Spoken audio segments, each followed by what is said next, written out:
Well, good afternoon and welcome to this continuation of the day's activities with this special panel discussion, Venezuela in Focus, Venezuela in Foco. And I am pleased to be joined here on the stage by a Venezuelan envoy and a Barbadian envoy. I do not think that is the starting of a joke. You know, two envoys, one from Barbados, one from Venezuela entered the room. It's going to be a much more serious discussion on the complex and consequential issues in the Caribbean and in Latin America. And we will talk about Venezuela's ongoing political, economic, and humanitarian challenges and the implications for regional stability, diplomacy, and development. And it's a story that is not unfolding in isolation, of course. Its trajectory intersects directly with CARICOM states, Trinidad and Tobago in particular, Guyana in particular, and Barbados' long history of engagement with Venezuela. We are at the Old Spirit Bond, which is just across from the wharf in Bridgetown, which was the home to many a ship from Venezuela bringing guano, fertilizer, in the 20th century, and the earliest years of Barbadian tourism would find Venezuelans featuring prominently. Venezuela has been a significant player in Caribbean integration, and it just so happens that the very first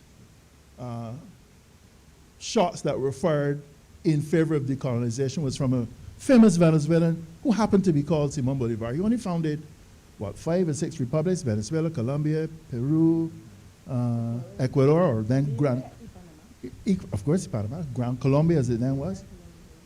He was a great friend of Alexander Pétion, the Haitian revolutionary, and contributing to the independence and decolonization in Haiti, our first black republic. So it's important that we understand Venezuela is not a mere footnote in a discussion or idle talk in the global village, but an integral player and has been for centuries.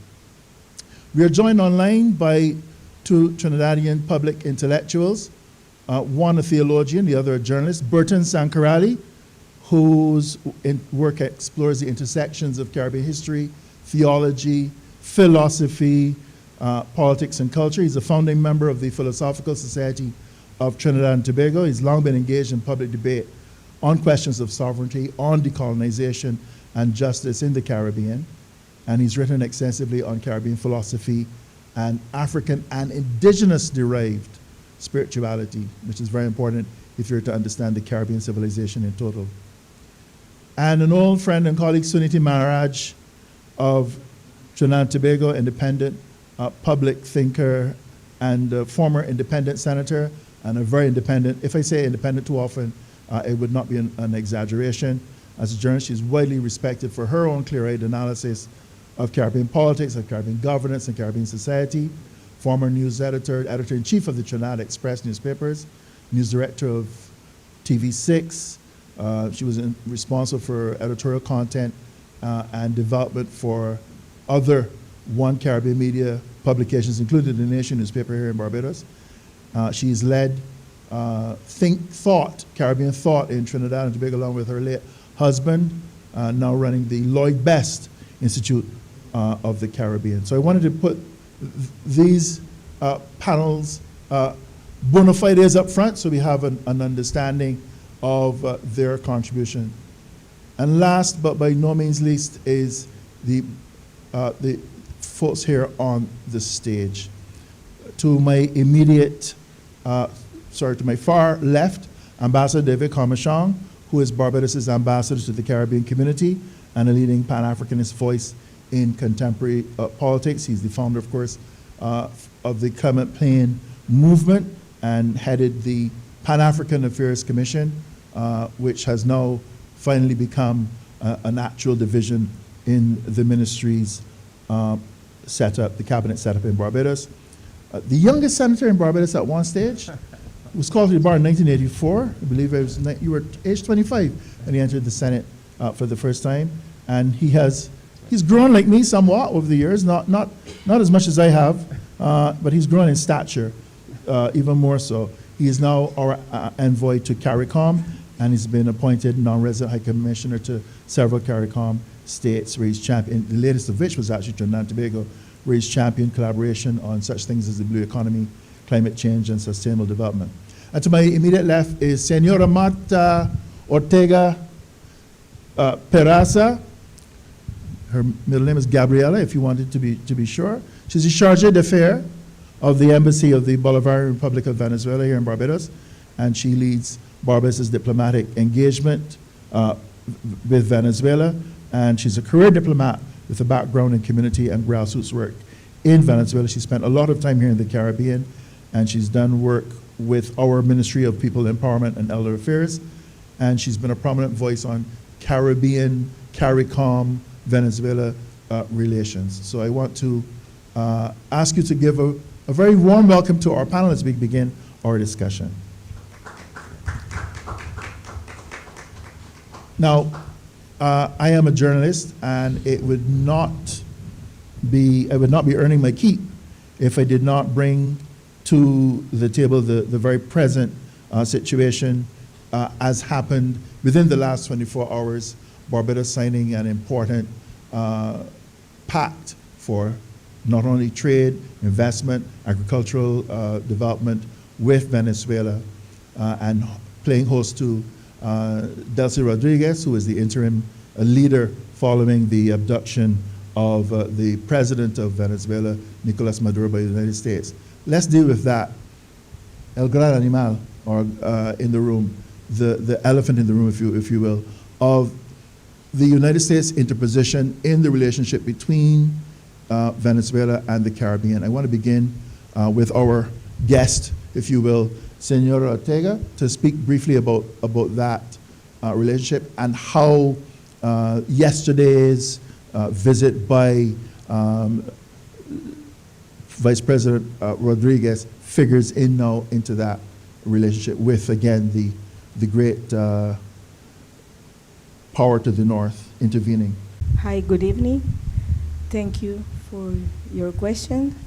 I'm happy to be here with my colleague and friend and brother, David Comissiong, that has been a good friend of my people and my government for a long time. And also I want to thank the invitation of the Hybrid Center that always this period of the year prepare that kind of discussion that are really important to understand what is happening in all the region. I will answer your question to explain that, do you know that our independence, you mentioned about Petion, but in Venezuela, because we have the support of Petion, we get our independence. And Bolivar can be the liberator of Venezuela because Jean-Baptiste Bidot from San Lucia saved him to be killed in 1814. And the close person of the president was, for example, from Curacao. So we have in our history of independence and freedom a lot of relationship, close relationship with the Caribbean. And it's a relationship that anybody and any country can disturb, because the relation has been built in friendship and support each other. It's not only because Venezuela, for example, if you can see, Venezuela have embassies in all the Caribbean countries. And usually we was the second, the third country that recognized the independence of all the Caribbean country. We have embassies there, and we have also the Venezuelan culture and the Venezuelan Institute for Culture and Cooperation.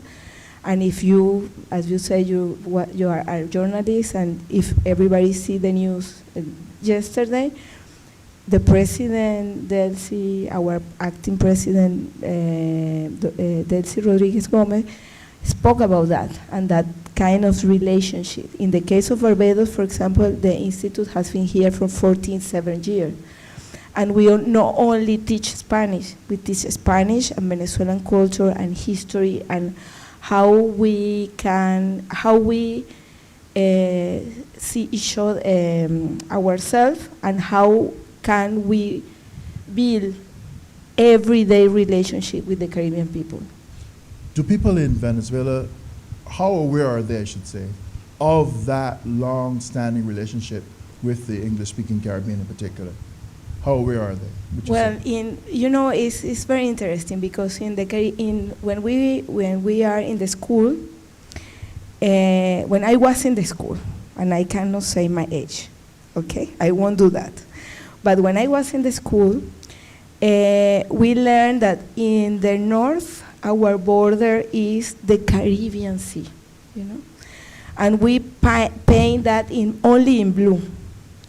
But and I have to, and always when the President Chavez started the revolutionary process in Venezuela, he always spoke about our relation and the importance of the relationship with the Caribbean. And a lot of people in Venezuela understand that in the Caribbean, it's not only the Caribbean Sea.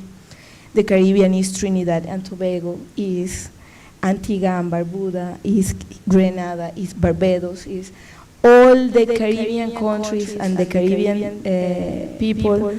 And we understand in this relationship what the former president, Prime Minister of St. Vincent and the Grenadines explained about the Caribbean civilization. And we have that kind of relationship with the Caribbean. Ambassador Comissiong, you're a historian as well, your profile as a public intellectual. Could you drill down a little bit more about how significant or important that historical connection between Venezuela and the Caribbean, Venezuela and Barbados is, and why it's so important to understanding where we are now? Thanks, Julius. Thanks for the question. Yes, just building upon what Martha has said, Venezuela and Cuba, they're the two countries that have invested most in building a relationship with the CARICOM nations are Venezuela and Cuba. Of all the countries in the world, and Martha put a finger on it. Both of these two countries have embassies in every single CARICOM independent country. And every single CARICOM independent country has an embassy in Cuba. Not all have embassies in Venezuela, but several, including Barbados. We do have embassies in Venezuela. And so it's been a very long-standing relationship. Barbados established diplomatic relations with Venezuela in 1969, just 3 years after we became independent. And a similar thing pertains with just about all of the independent CARICOM countries. Early establishment of relations with Venezuela. That Venezuelan Cultural Institute of Culture and Cooperation has been all across the Caribbean, teaching our people the Spanish language and engaging with us for decades now. And, as Prime Minister Motley reflected yesterday, when the international oil crisis first hit in the early 1970s, it was Venezuela, and to some extent Mexico, that came to the rescue of our newly independent CARICOM countries. And similarly, when crisis hit once again in the early years of this 21st century, it was Venezuela under the leadership of Hugo Chavez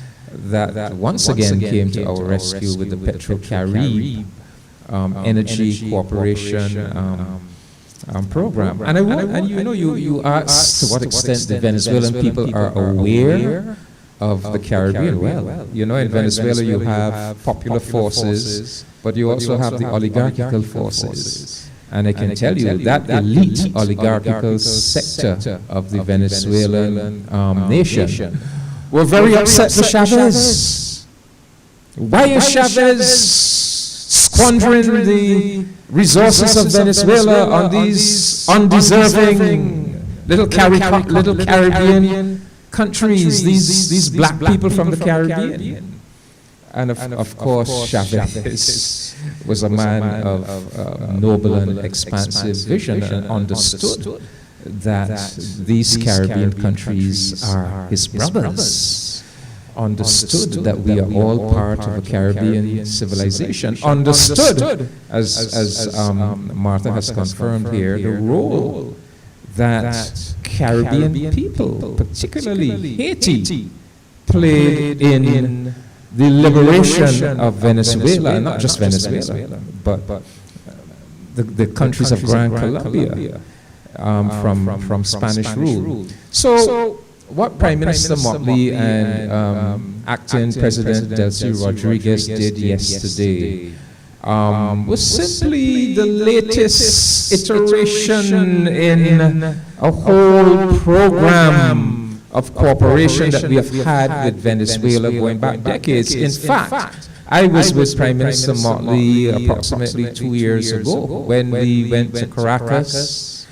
on a state visit. We met with President Maduro and we signed the cooperation agreements, including the agreement whereby Venezuela signaled its willingness to extend tens of thousands of acres of Venezuelan land for Barbadian agricultural enterprise. So what happened yesterday was not new.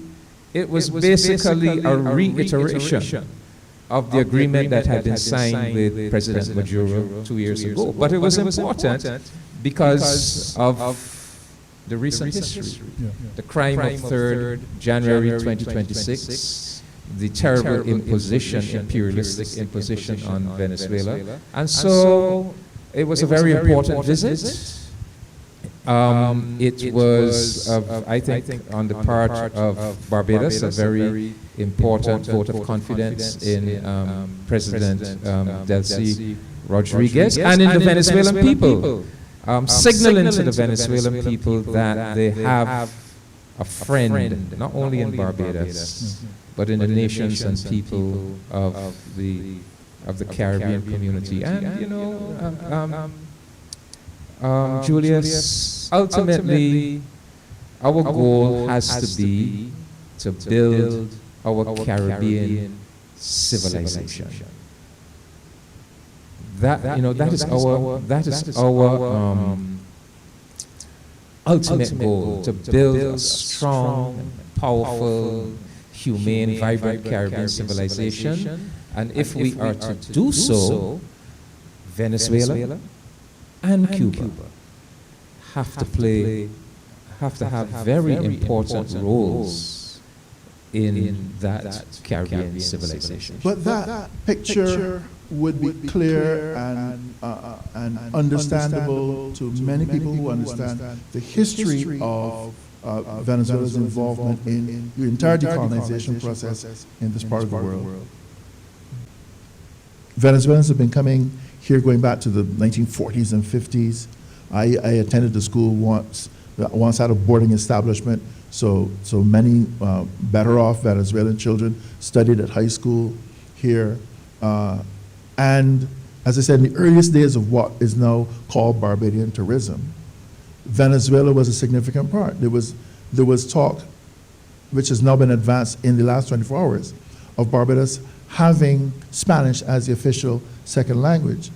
Those of us who speak Spanish, or try to, have had in the last 2, 3, 4 generations. You said 47 years. I in particular, as well as my other colleagues at school, of going to the Venezuelan Institute and learning not just the language, but also the culture and history of Venezuela and how central it is. If we're going to get over the great geopolitical humps, how important then, might sound like a rhetorical question, but I really want to get your input on this, how important will be people in reframing the discussion? which has been dominated right now by the actions of great powers? Well, the first thing that I have to tell you that usually in politics and in geopolitical matters, we believe that that is something that happened without us, that we are no part or we didn't play an important role in that situation. That is something that happened, we don't know where, but only we can see that kind of things in the news. But the reality and what we really learn in Venezuela, and is what the most important battle that we are doing still today in Venezuela, is that every person in Venezuela can play a role in the development of the country, in the peace of the country, and understand that what we can do inside our country also impact the region. And in the other countries also you have people. And before have relationship between countries, the relationship between countries is made by people. It's by my people that shake hands, that speak in public, but also speak in private about the issues that we have in our countries. So politics and international relations are also made by people. And if we understand that, we also understand not only because we have, in my case, for example, I am in this particular position, even for every people in Barbados and in Venezuela and in all the Caribbean countries, we can make a difference. And what we do can change what is happening in our countries and in our world. But we have to work together.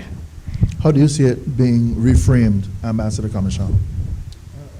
Julius, you raised two issues, and there's a connection between them. You raised the issue of the elephant in the room. Some folks would say the white elephant in the room. And you also raised the issue of the people. What is the role of the people? But we do have to talk about the elephant in the room. And we have to talk about the people as a response to the elephant in the room. But, you know, we're only really here this afternoon on this National Heroes Day in Barbados, talking about this issue because of the recent actions of the United States of America towards Venezuela and indeed towards Cuba. And central to those actions are a document and a policy that was enunciated by the United States of America on the 25th of November last year. It's the document I have here is the National Security Strategy of the United States of America, November 2025. And in this document, the United States of America outlines what is its current policy towards our Western Hemisphere. And you know, this is now 5 months since this document came out. I am not aware of any university, any Institute of International Relations, any media house, any committee of CARICOM foreign ministers, any institution taking this seriously and discussing this and its implications for the nations and people of our region. But this is something we need to take very seriously. And if I could just quote some sections of it, Julius, because I prefer to let the American government speak for itself. And this is what it says: the Western Hemisphere. The United States will reassert and enforce the Monroe Doctrine to restore American preeminence in the Western Hemisphere. We will deny non-hemispheric competitors the ability to own or control strategically vital assets in our hemisphere. This Trump corollary to the Monroe Doctrine is a common sense and potent restoration of American power and priorities consistent with American security interests.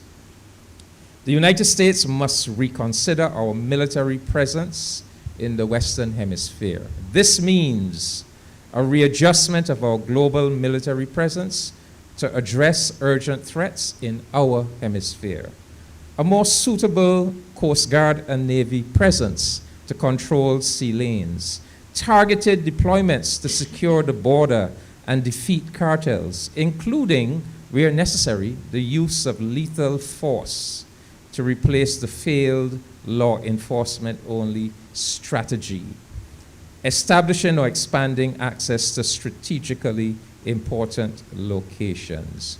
We want other nations to see us as their partner of first choice, and we will, through various means, discourage their collaborations with others. The United States must be preeminent in the Western Hemisphere as a condition of our security and prosperity, a condition that allows us to assert ourselves confidently where and when we need in this region. And, you know, I can go on and on. I'm just quoting passages from the document.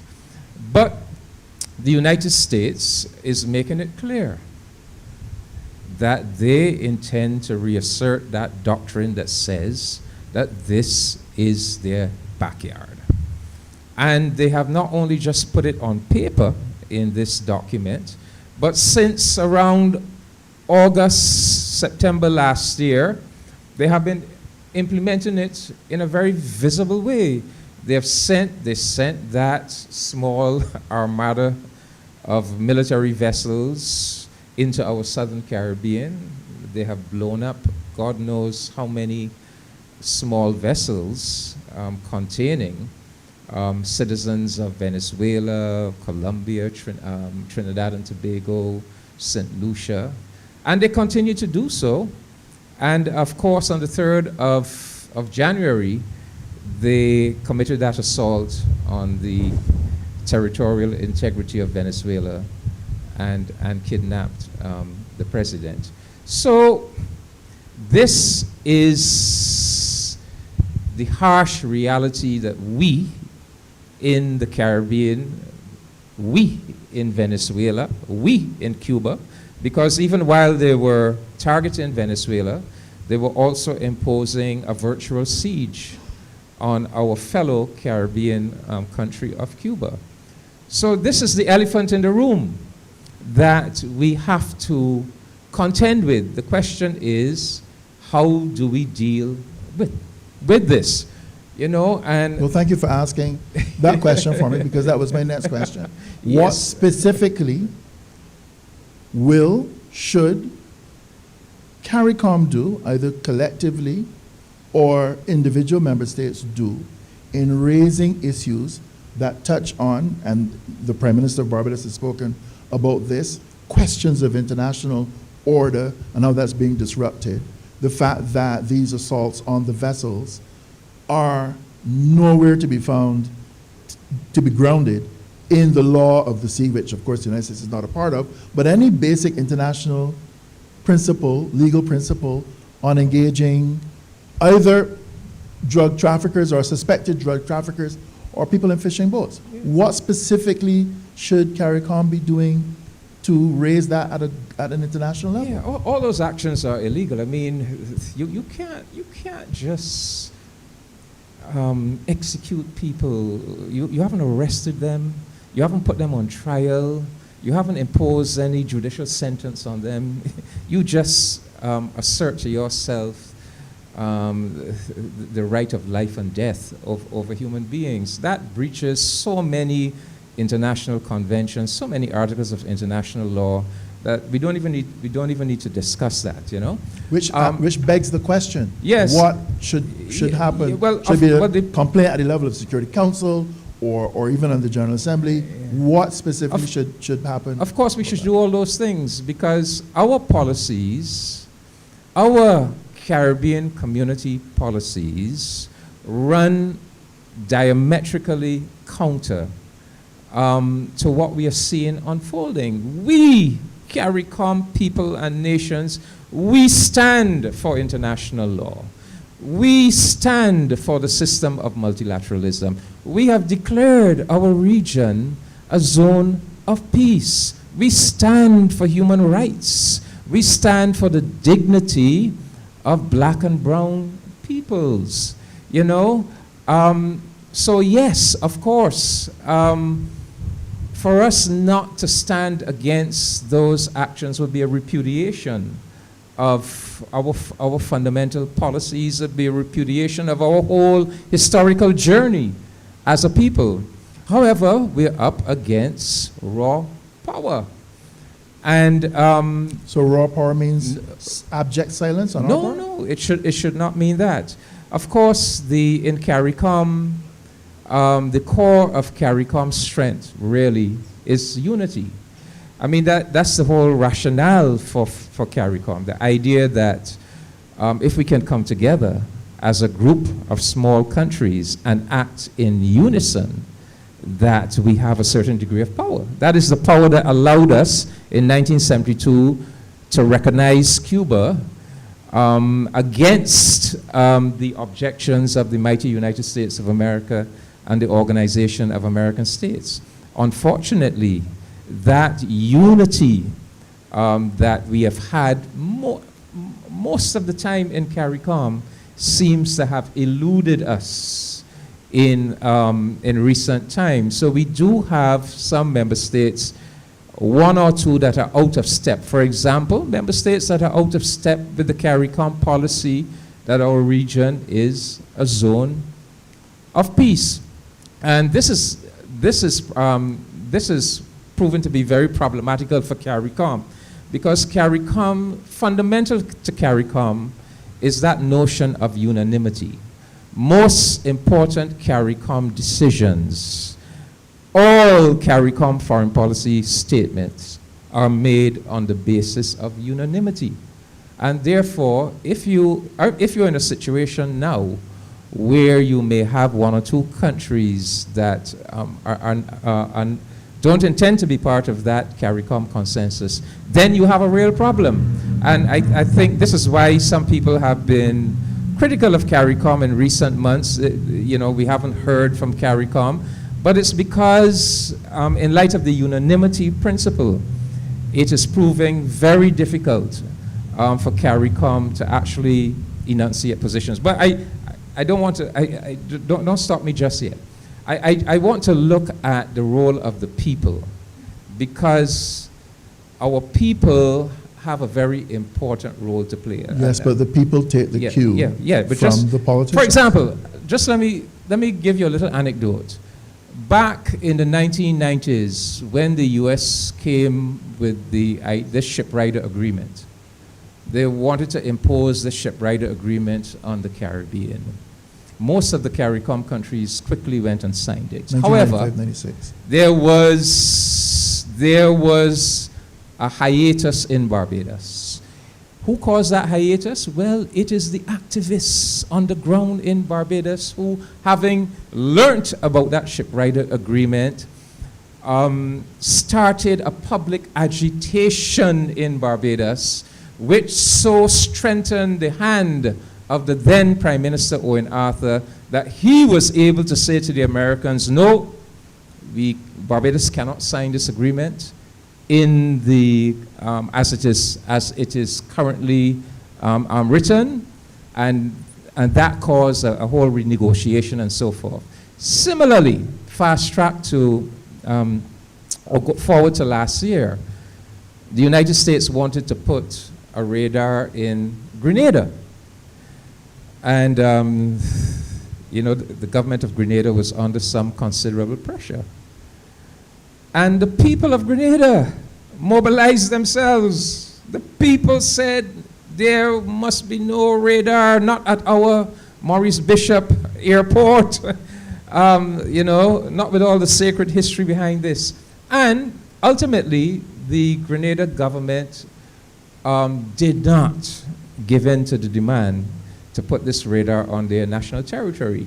Now, I cannot tell you that the activism of the people of Grenada was what was decisive, but I know, based on my whole experience of activism, I know that the fact that the Grenadian people came out and spoke so plainly strengthened the hand and position of the government.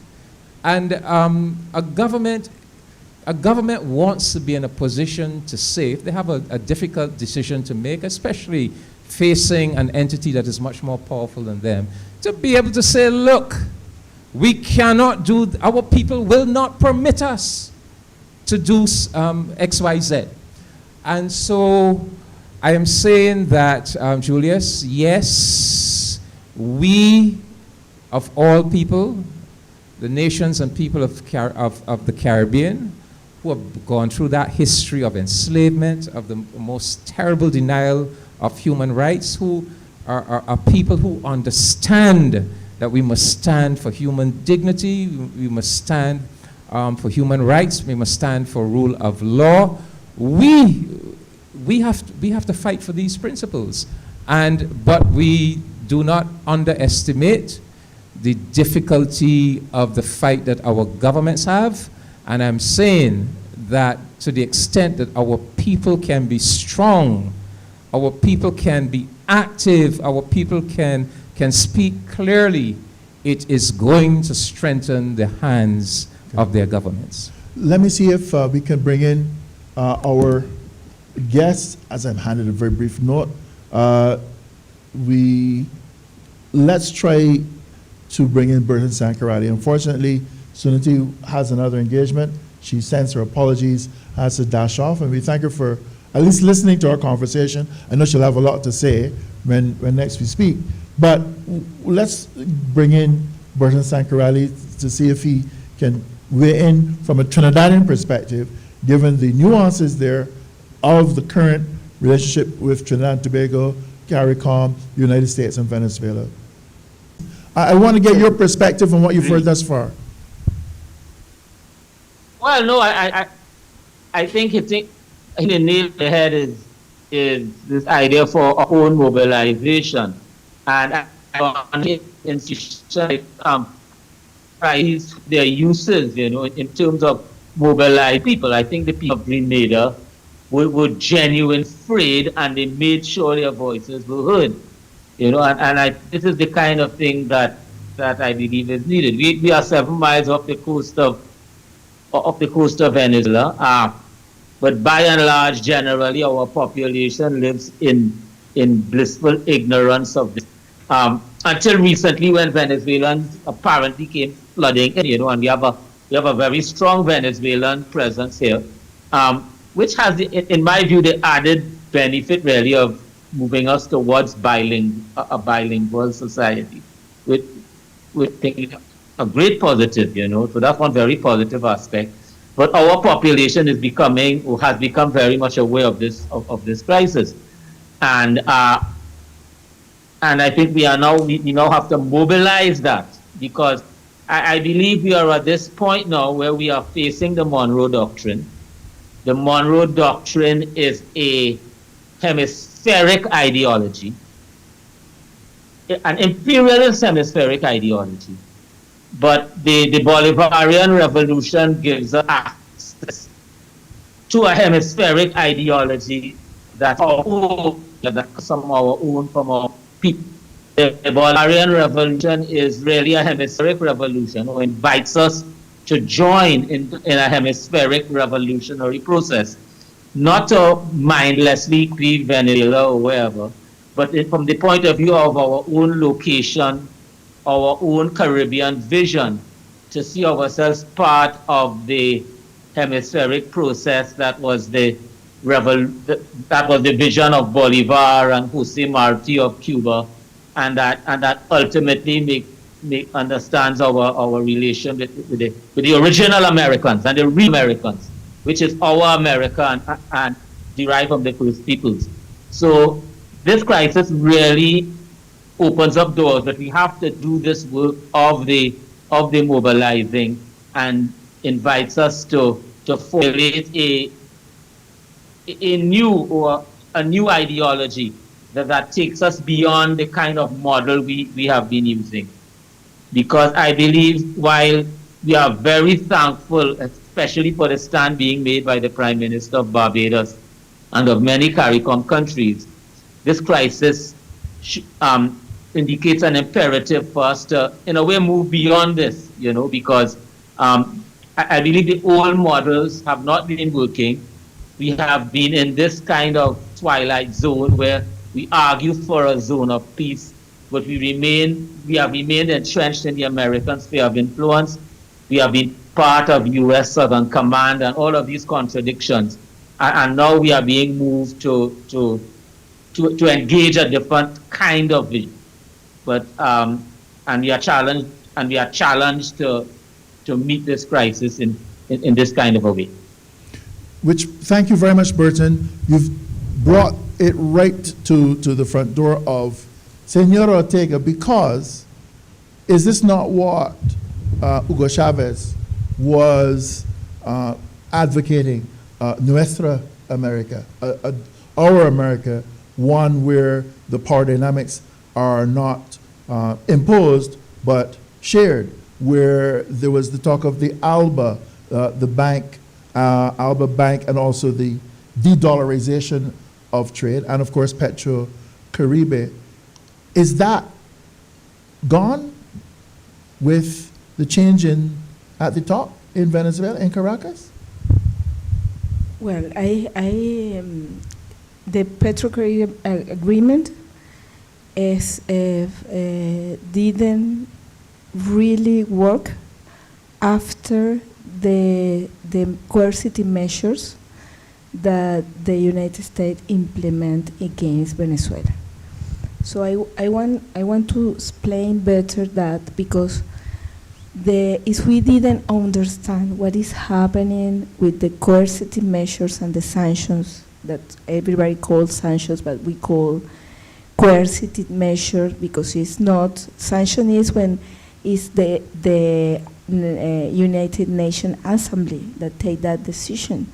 But it's not the case. It's not the case of Venezuela and other countries, Cuba and other countries. We have coercive measures implement, but a foreign country unilateral way.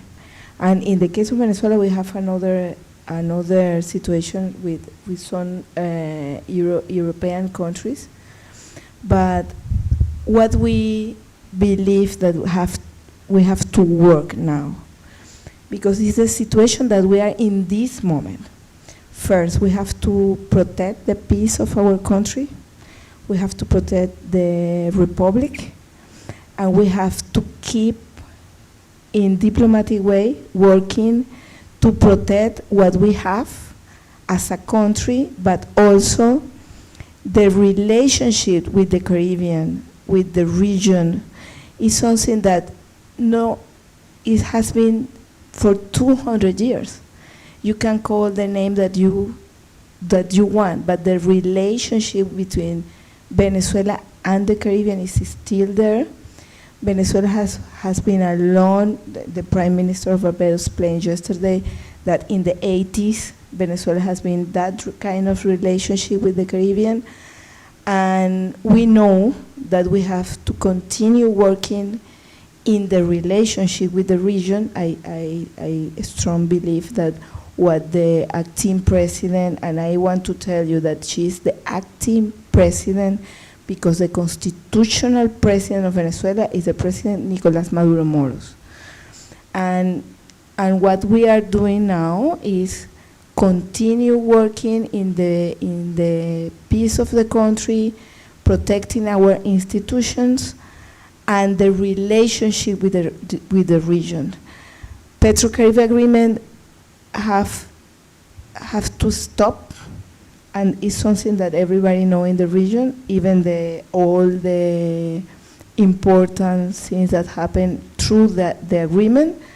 But after the coercive measures, our oil industry have a lot of problems, And I can give you an example to understand, because when we talk about sanctions and coercive measures, Venezuela have more than 1,000 coercive measures until today. It's not something that is not happen anymore. No. Until today, we are facing that sanctions and that coercive measures. But I can give you an example that I think really explains what is happening. Do you know that the chips, commercial chips and oil chips, need insurance, international insurance, for the chip and for the merchandise inside the chips to move one country to another country? That insurance, the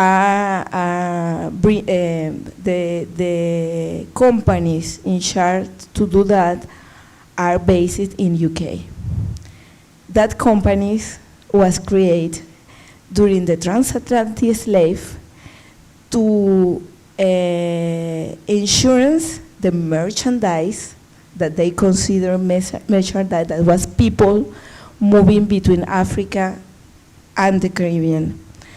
What they did when in 2019, when they recognized Juan Guaido as a president of Venezuela, that it was a real mistake for a lot of countries in the region. The brokers, the companies that insure the merchandise and the chips, sanctioned Venezuela.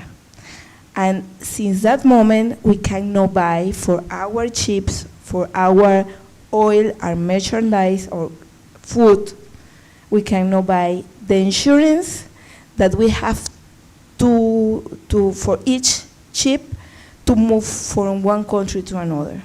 So it's an example that what is happening after the sanctions. So I would like to focus that we have to keep working in diplomacy, but we have to keep working to request that all the coercive measures against Venezuela and against all the countries in the world cannot continue happen, because it's a clear breach of the international law, one more. But we have to worry in that, because it's what happened in Venezuela now. We have, for example, Venezuela has been facing problems for other example that I can tell you. For example, if you have public service, to keep working all the public service, you need to buy equipment. You need to buy. You need to pay technicians, and by the sanctions, a lot of companies cannot have that kind of relationship with Venezuela, and we cannot buy equipment for hospital, equipment for electrical industry, for our oil industry. So to keep working in the relation that Venezuela has been doing long time with the Caribbean, first we need to solve that situation, to develop the country, because let me tell you one more thing. In 2012, Venezuela was, the income of Venezuela was 40,000 million of US. And in 2021, when we start to ground up our economy, it was 743 millions. Can you imagine the difference between that and our economy now, that has been ground up for more than 20 trimesters, is 30% that the economy that we had in 2012. But your critics, the United States in particular, will say that socialism destroyed the oil industry, Maduro destroyed the oil industry, Chavez destroyed the oil industry, and therefore weakened your capacity to earn money and pay for the social services that you require and the economic growth that is necessary. What would be your response? I can tell you that I can imagine that everybody that are here check the news always. And I can tell you, for example, when you are in the oil industry, I think it's clear that the industry cannot work if you don't have the equipment to produce oil. If you cannot buy, for example, if you cannot buy food, if you cannot buy medicaments, that have a lot of impact in your country. If that was true, you don't need to implement any coercive measure, because if is that true, by themselves the government and the system will follow. You don't need to do all that kind of things. You have to do that because what we have been working for our country works and have the support of the people of Venezuela. So what we want to work now is we request, and in this moment we are working very hard in that, to remove all the coercive measures or sanctions against Venezuela, and we are working that in a diplomatic. So, in other words, if socialism was a failure, if Chavismo was a failure, there would be no need for sanctions or other restrictions on the development of the industry, the shortages and that sort of thing, if the market was a failure and you weren't able to deliver on its own. Is that your point? It's what I tried to say. Burton, Sankeralli, you talked about mobilizing people. How you're a theologian, you're a philosopher, you are aware that, we are competing not against big powers in media and so on anymore. We're competing against big tech companies that can produce cat videos that enthrall our populations and therefore rob them of attention to some of the critical issues that face this civilization. How can you mobilize in an era of social media where the truth or facts are often distorted depending on the lens of some content creator with minimal knowledge, information, or education, but access to eyeballs and ears and so on? How can you build that community at a time when there is such distrust in institutions and in the very notion of community creeping here in the Caribbean as elsewhere in the Western world? Yes, it's a profound existential crisis, really. Often the mood is one of being lost and a certain cynicism. The new media it's a double-edged sword. On the one hand, it drenches you with a lot of detritus, with bread and circuses and the like, but it has also engendered a more profound suspicion or rejection of what is called the mainstream media, of the official voices of the empire. There's a lot of independent media going on now. One plan of this system seems to be basically you no longer try to hide the truth, but the truth can afford to be lost in an ocean of information and misinformation and data and stuff flooding you. So how do people find their way? So it's that kind of a double-edged sword, because it does again open the possibilities for mobilizing once we have the personnel savvy enough to work it. But beyond that, the victory is not going to be won it's going to be won by actual what happened on the ground and the people on the ground. And when we will face the prospects of war, being middle of a war, it should be of the complacency.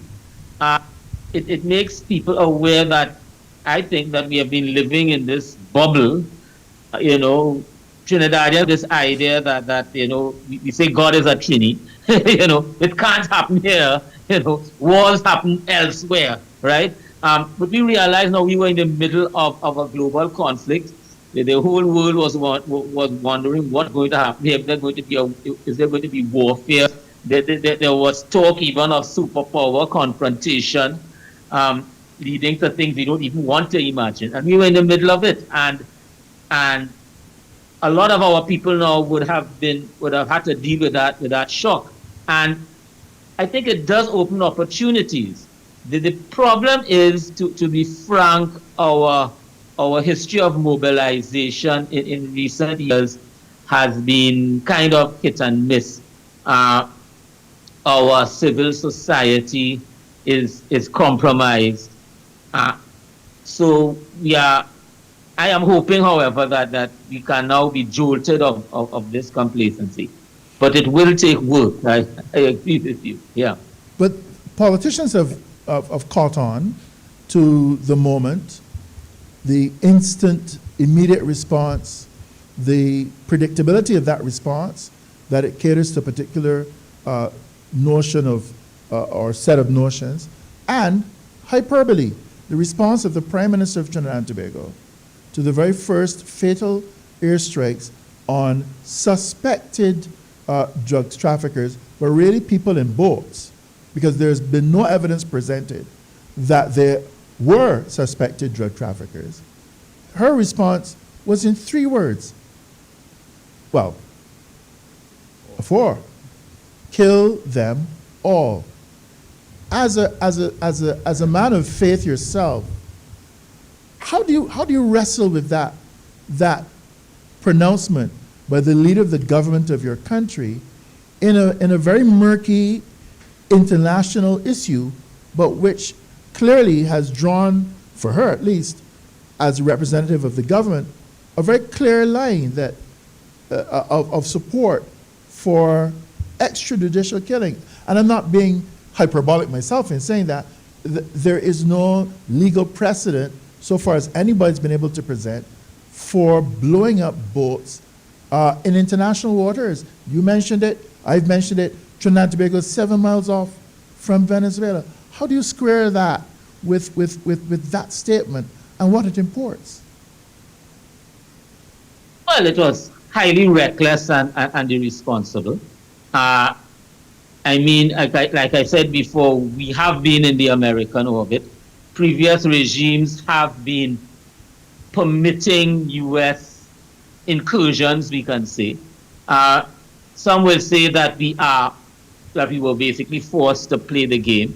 And I believe that the revolution in Venezuela understood and understands the situation we are in. They have really been very understanding of that. You know, they still wanted to deal with a CARICOM that was to a large extent the American orbit. This regime coming out with it being very reckless, right? Opening us up to all kinds of violence, because, you know, Venezuela has a right to defend itself, right? So it has opened us up to that. I also wonder, though, there was one report that said these missiles killing people were fired from our territorial waters. You know, in recent times, international judicial courts have been willing to flex a little muscle. So, I mean, there are all kinds of implications here. And really, the response has to come from our people. To be honest, to be blunt, I don't think we are ready right now, but hopefully things are happening, things are being put into motion, and there are openings for possibility. I mean, we have to hope that, because the abyss we are looking at, you know, calls for action, really. Thank you, Burton. That's one of these elephants in the room, but there's another one which has implications for our relationship between Trinidad and Tobago, CARICOM, and and Guyana, and that is the vexed question of Venezuela's insistence through multiple administrations, from Carlos Andres Perez back in the 1970s to Delcy Rodriguez in 2026, that Venezuela has a territorial claim of 2/3 of the area of Guyana. It became a very public, and in this social media era, image is everything. Acting President Rodriguez was wearing a brooch which suggested that territorial claim. One of the ministers of government in Guyana, Priya Manik Chand, said this is a clear affront to the relationship between Guyana and Venezuela, between CARICOM and Venezuela. Could you please put in clear perspective what Caracas's position is on the territorial issue and how that question is to be resolved?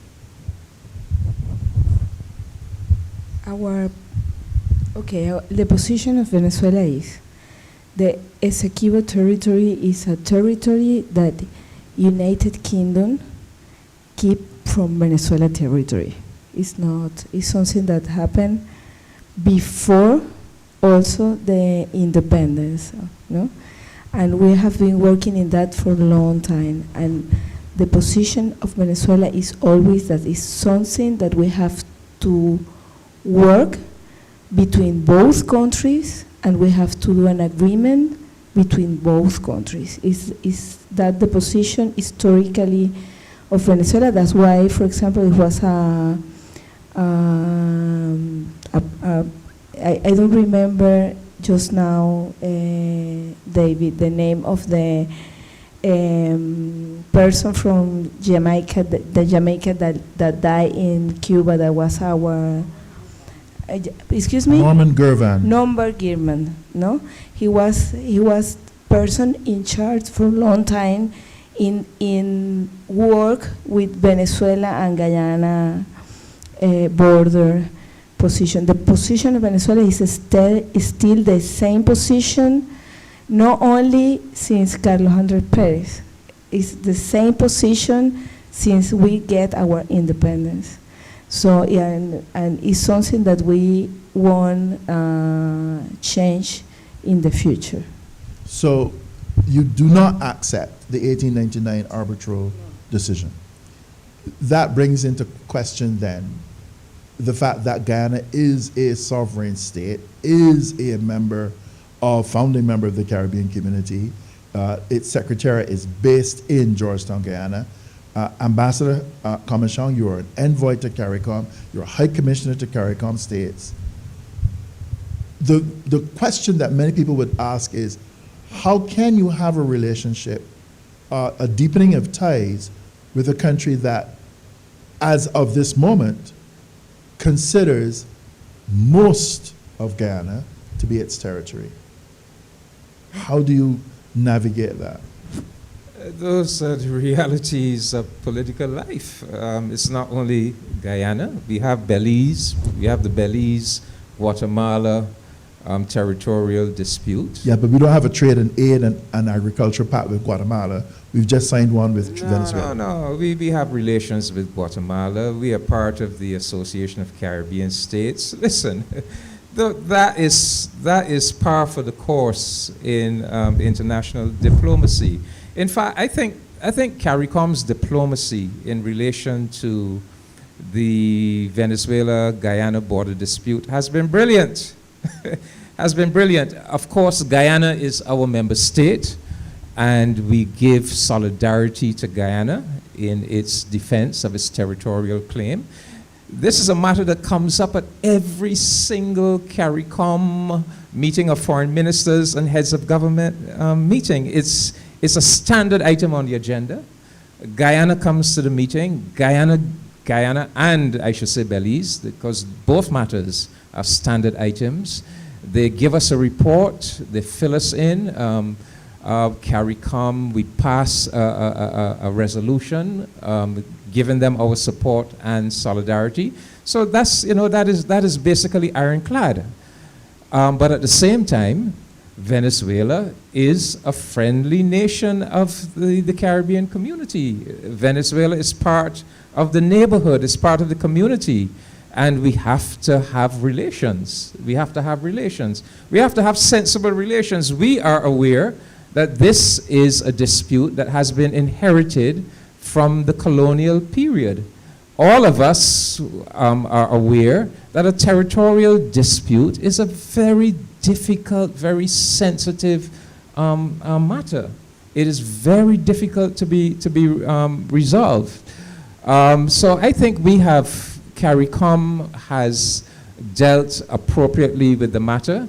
There was a time about 2 years ago when the state of affairs between Venezuela and Guyana got very heated, very bellicose. I mean, there were very harsh words being shared between the two countries. And what did CARICOM do? Well, we put a process in motion, the Argyle process. We brought all the parties together. Without any big power intervention, we dealt with our own affairs within our community. We brought everybody together at the Argyle Airport in St. Vincent. We sat down, we talked it through, and we put together a framework, not to solve the issue, but to mitigate it, and to ensure that, if any crisis situation emerges, that there's a process to tamper it down and to have dialogue. At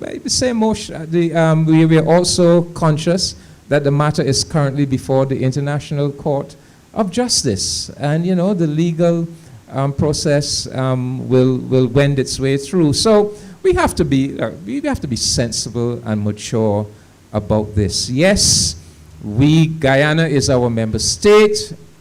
Guyana has our support and solidarity, but at the same time, that doesn't mean that we don't have constructive and sensible and friendly relationships with Venezuela. Just as it doesn't mean that we don't have constructive and friendly relationships with Guatemala, and this thing, you say brooch or brooch, what's the correct word? Brooch? The ladies would know. Brooch. I mean, we have gone so far. Look, this is a matter before the ICJ. Both of these countries have actually produced maps in which they give their own version of territorial ownership. So, to fixate on somebody wearing a brooch, I don't think. I think the matter is way You would beyond accept that symbols matter, though. You would accept that, that. Yes, but what saying, you wear, what you put on, saying, makes a message. Do we make a diplomatic issue out of somebody wearing a brooch? I don't think so. I mean, I think the long history of diplomacy will point out that often happens. What I'm saying is, Venezuela has published hundreds of thousands of maps, in which they assert their claim to the territory. The matter is before the International Court of Justice. So why would we at this stage fixate on a brooch? That's the only point I'm making. It's not the brooch, but the idea that it represents. Surely you would have. No, but what I'm saying is that idea is already out there. That idea has been out there for well over 100 years, and we are dealing with that idea, and it's something that we have to work through. But Guyana knows that it has the support and solidarity of CARICOM, brooch or no brooch. Brooch on the subject, Senor Ortega. I want to be clear. Yes.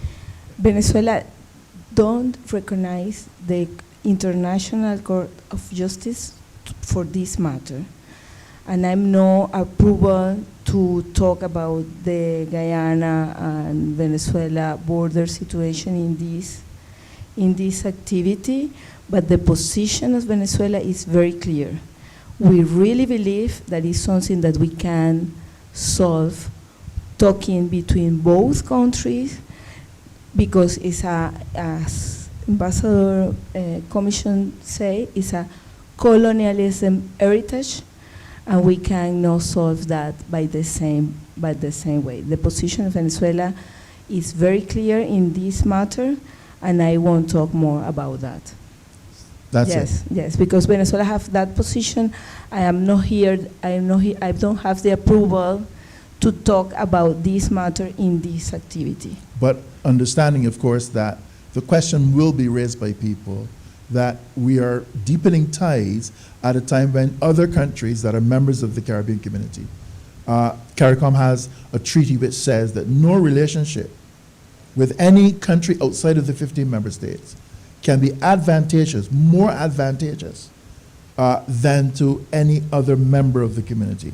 It cannot have, Venezuela is not a member of CARICOM, and therefore the question has to be asked, to what extent does this latest agreement impinge on that fundamental rule that you're going to have a relationship that is beneficial, a third-party relationship that is beneficial, and to the detriment of a member of the Caribbean community? And that is an entrenched principle in this Treaty of Chaguaramas. Okay, but what Caribbean countries, excuse me, Yeah. David, the decision of each Caribbean country and the CARICOM is something that I cannot talk about.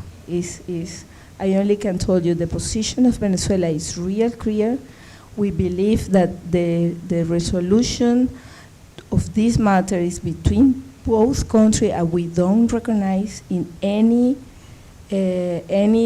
decision of the International Court of Justice. And fortunately, I cannot talk too much about that because I'm not here to explain the position of Venezuela, because it's something that we already explained in all the international arena. I understand that, but we'll leave it there in terms of your comment. But Ambassador Comissiong, the International Court of Justice is part of the international order which this government recognizes as being essential to the ordering of relations between countries. No, but there is a case. I know that Venezuela has a position that the ICJ is not the correct the body to be dealing with the matter, but at the same time, the matter has been filed before the ICJ. The case is ongoing, and Venezuela is dealing with the case. Venezuela is appearing before the ICJ, is responding to the proceedings before the ICJ without prejudice to its position that the Venezuela's position is that the treaty of the agreement of Geneva, the Geneva Agreement of 1966, mandated that the two countries resolve the matter between themselves. Absolutely. Guyana felt that that process had been exhausted, and that the Geneva Agreement, in the event of the exhaustion of that process, the agreement permitted them to ultimately take the matter to the ICJ. Venezuela disputes that, but at the same token, there is proceedings going on with Venezuela involved. There's a process at work. the ICJ. I just want to just to clarify something though. The treaty of the revised Treaty of Chaguaramas says that a member state cannot give a country outside of the community a more favored treatment than it gives to another CARICOM member state. Yes. Was that what you were suggesting? That is. You can't. So, for example, Barbados, Jamaica, St. Lucia, we cannot extend any privileges or benefits to an extra CARICOM country that we don't give to CARICOM member states. But I'm not aware that any CARICOM member state has broken that rule. No, you've actually confirmed what I'm suggesting. And the question, therefore, is, are you satisfied that the arrangement between Barbados and Venezuela does not impinge on the revised treaty to the extent that it grants most favored nation status of any kind to Venezuela to the detriment of a CARICOM member state? No. I'm sure there's. I'm sure that is. I don't have all the details of what was agreed, but I'm sure that is not the case. All right. In fact, when I listened to the press conference yesterday, What I heard was Venezuela being extremely generous to Barbados, even in terms of extending to Barbados the privilege of cultivating extensive areas of land within the territory of Venezuela. So it seemed to me that the generosity seemed to be more being extended by Venezuela. I have no doubt that Barbados has been generous too, but I don't think our generosity would breach the terms of the the revised Treaty of Chaguaramas. Okay. I'm going to quote a terrible British colonizer by the name of Winston Churchill. Even a clock that is stopped is right twice a day. Who said, "To jaw is better than to war." And part of that dialogue, discussion, has to be the issue of language. And we come back to it, and it is part of the agreement. It has been a long-standing policy of the government of Barbados that Spanish was intended to be the official second language of this country. To what extent can we solve or help solve that issue by having more people in Barbados speak Spanish and being able to contribute to the improvement of English language skills in Venezuela concomitantly? How do you see that being important in starting to solve issues of communication? In Venezuela, as in much of Latin America, correct me if I'm wrong, you don't do business by email. You don't like to do business by email. The famous owner, Arthur Lockjack of Charles Chocolates in Trinidad, realized that his executives had to go to Venezuela, had to go to Mexico, had to go to Colombia to talk literally with business executives and had to learn the language. So just sending an email or a note or a letter doesn't work. You've got to go and meet people and use their language. So to what extent, how really important, or how will the government go about making that a reality to get more Barbadians speaking Spanish and to really make that official language policy actual practice? This is something that goes back to when I was in primary school. Yeah, but I think it's even more critical now. I mean, we have seen where the world is going. It has brought home to us that we really have to intensify our relationships with our immediate neighbors, much of which is Spanish speaking.